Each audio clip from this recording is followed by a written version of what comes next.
Hi, I'm Dave and welcome to my Councillor update for Council's main meeting for next Thursday. The conduct from some participants during the federal election campaign raised significant challenges for Council and staff.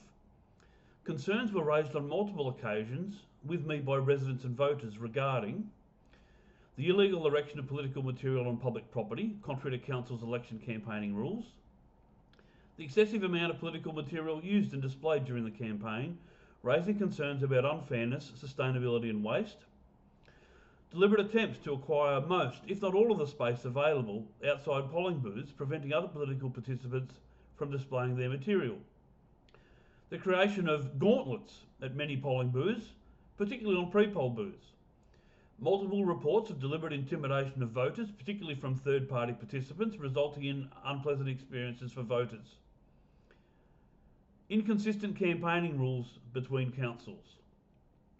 Many complaints were received by council staff and they were quick to respond, reportedly taking rangers away from their normal duties.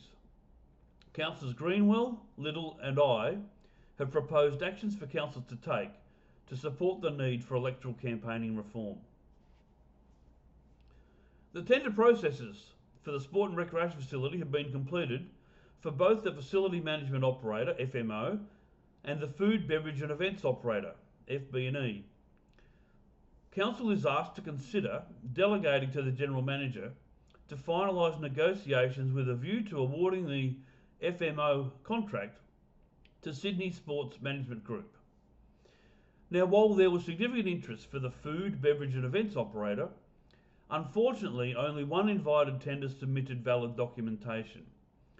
It is thus recommended that Council not accept any tenders for the Food and Beverage Event Operator, but delegate to the General Manager to enter into negotiations with the preferred tenderer or tenderers from the request for tender process.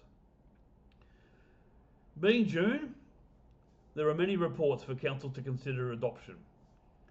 We have the revised draft Community Strategic Plan, the draft 2025-26 budget, draft fees and charges and other end of financial year plans, draft social inclusion strategy, draft gambling harm minimisation policy, councillor meetings with registered lobbyists and property developers, proposed notification process for removal of trees and significant vegetation on council land, and council and staff interaction policy.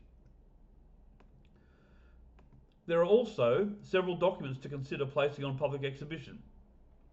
The St Leonards South 711 Contributions Plan Review, which includes the draft work schedule and contribution rates, the car share policy and the events management policy. There are also Traffic Committee recommendations, and as always, don't forget to check out the Council snapshot for May. There is always good information in there about Council's activities. So there it is, folks, a quick summary of the agenda for May's meeting. As always, you can contact me at any time via phone or email. Till next time, Dave out.